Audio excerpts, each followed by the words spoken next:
Okey, ni cara nak pakai nasal strip daripada nafas. Okey, mula-mula sekali pastikan hidung korang tak berminyak tau. Kalau pakai lepas mandi, lepas tu kering kan, terus boleh pakai tau. Tapi kalau korang dah berminyak, berpeluh ataupun dah pakai sunblock, kena lap sampai betul-betul kering tau.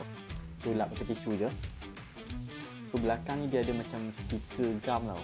So, buka je yang ni. Stiker kanan. Buka je stiker ni. Dan gum dia betul-betul kuat tau. So, letak bahagian tengah-tengah.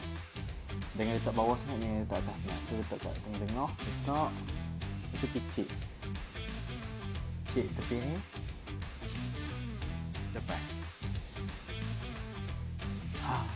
Memang confirm boleh bernafas dengan lebih lancar. Aku dah pakai 3 jenis brand nasal strip. First sekali adalah Breezewell ni memang yang paling banyak dalam market. Bentuk dia yang jenis macam ni lah. Yang ni paling banyak terjual lah dalam market.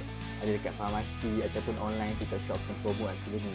Yang kedua ialah nasal strip daripada nafas. Yang ni memang bentuk dia macam ni, dia besar sikit. Keluasan gum dia lebih besar. So bagi aku dia better lah daripada yang biasa. Dan yang paling latest sekali aku try adalah Better Breath. Yang ni paling murah, paling boleh dapat banyak. Dia lebih kurang Breezewell ni saja. Cuba harga dia jauh lebih murah sebab ni brand Cina punya. Dia ada dua juga. Dia ada dua jenis, yang clear ataupun yang kulit. Kalau korang minat nak beli mana-mana nasal strip ni, korang boleh tekan dekat video ni.